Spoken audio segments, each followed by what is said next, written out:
दोस्तों, भगवान ने जब ये दुनिया बनाई, पशु पक्षी बनाए, पेड़ पौधे बनाए, नदी झरने बनाए, मनुष्य को बनाया, तो उन्होंने कोई जाति नहीं बनाया, कोई वर्ण नहीं बनाया, कोई ऊंच नीच का भेदभाव नहीं रखा।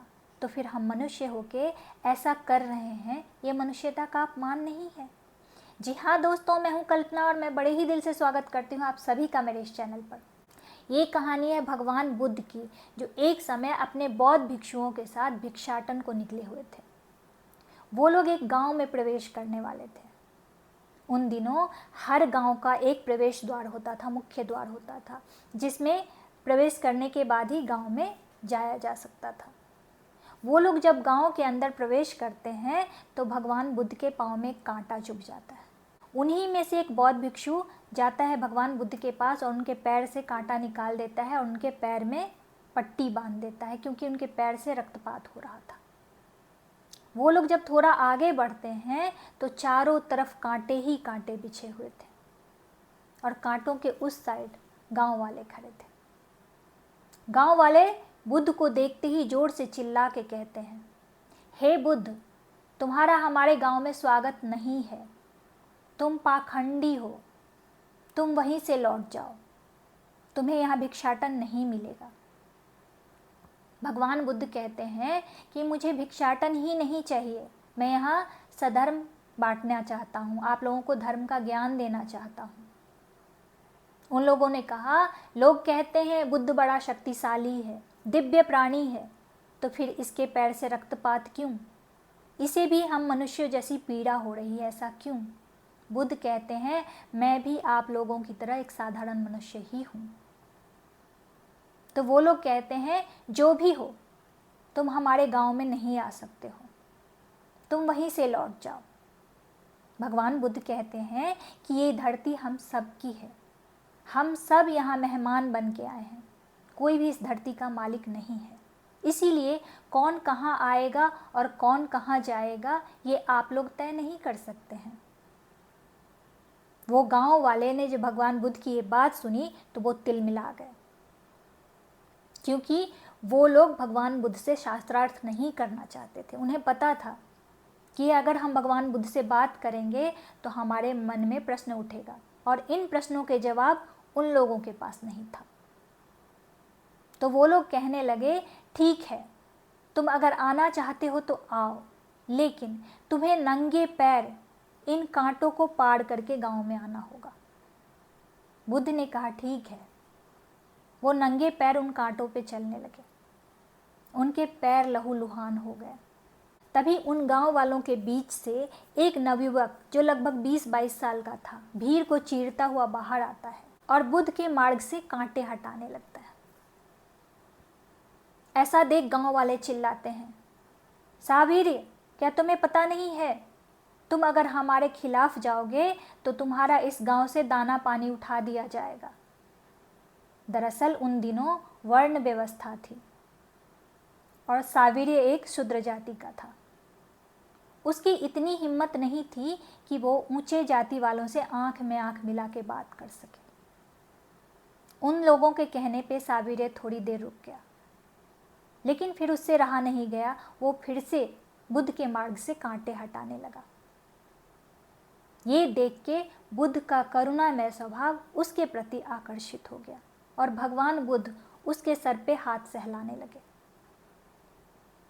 भगवान का स्पर्श पाके सावीर्य उठा और दूर जाके खड़ा हो गया और कहने लगा, हे बुद्ध, आप मेरे सर पे हाथ मत फेरिए, मैं अपवित्र हूँ, मैं छोटी जाति का हूँ, मुझे छूना पाप माना जाता है और मैं भी पाप का भागी बनूंगा, इसीलिए आप मेरा स्पर्श ना करें।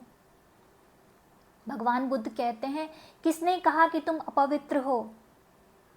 तुम्हारे मन में करुणा है, तुम्हारे मन में प्रेम है, तुम्हारे मन में मनुष्यता है जो दूसरों की पीड़ा देख के तड़पती है। तो तुम्हारे जैसा पवित्र प्राणी तो यहाँ मुझे दूसरा कोई नज़र ही नहीं आ रहा है, सबसे ज़्यादा पवित्र यहाँ पर तुम ही हो।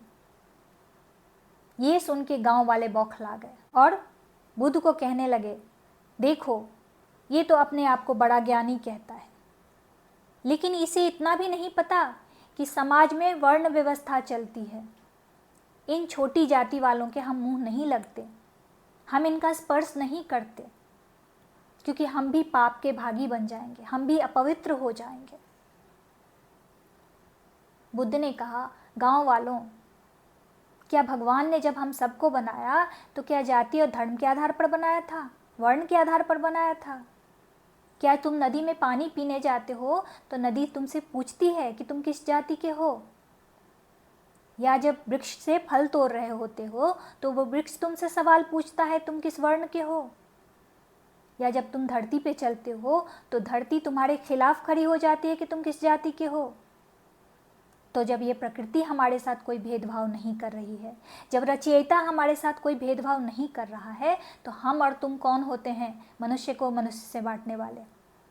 हम सब एक हैं और एक ही परमात्मा के संतान हैं। ये सुन के गाँव वालों ने कहा कि जाओ जाओ, तुम्हारा ज्ञान, तुम्हारा पाखंड यहाँ नहीं चलने वाला है। अगर तुम इतने ही बड़े हो, इतने ही महान हो, तो क्यों नहीं इस सावेरे को अपने संघ में शामिल कर लेते हो? बुद्ध ने कहा, उचित विचार दिया तुम लोगों ने। अगर सावेरे चाहता है तो मैं अभी इसी वक्त इसे अपने संघ में शामिल करता हूँ। क्यों सावेरे, तुम क्या चाहते हो? क्या तुम हमारे साथ आना चाहते हो? बौद्ध भिक्षु का जीवन जीना चाहते हो? सावेरे को पहली बार अपने मनुष्य होने का एहसास हुआ। अब से पहले उसने कभी समझा ही नहीं था कि वो भी सामान्य मनुष्य है, उसके भी कुछ अधिकार हैं, उसके भी कुछ नैतिक मूल्य हैं। आज से पहले सब लोगों ने उसे इतना छोटा बना दिया था कि उसने अपने विषय में कुछ सोचा ही नहीं था।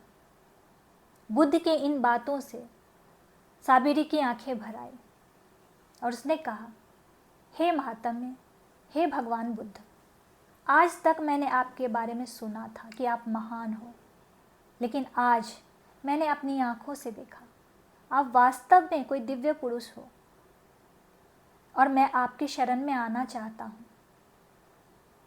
ये सुन के बुद्ध ने सावेरे को गले से लगा लिया और उसे अपने संघ में शामिल कर लिया। कहानी का सार हमें यही बताती है कि जब बनाने वाले ईश्वर ने हमारे साथ भेदभाव नहीं किया, जब प्रकृति हमारे साथ भेदभाव नहीं करती है, तो फिर हम कौन होते हैं मनुष्य को मनुष्य से बांटने वाले। आशा करती हूँ कि मेरी ये कहानी आप लोगों को अच्छी लगी होगी। अगर कहानी अच्छी लगी है और आप मेरे चैनल पर नए हो तो चैनल को सब्सक्राइब कर लीजिए, वीडियो को लाइक कर दीजिए और कमेंट में सत्यमेव जयते लिखना बिल्कुल से मत भूलिए। चलिए अब आप सबसे विदा लेती हूँ, लेकिन जाने से पहले फिर से वही बात दोहराना चाहूँगी कि हर नामुमकिन मोड़ से गुजर के जाना है, हौसलों से कह दो मंजिल खुद बनाना है। मिलती हूँ एक नई वीडियो में एक नई कहानी के साथ। तब तक के लिए आप सबको जय हिंद।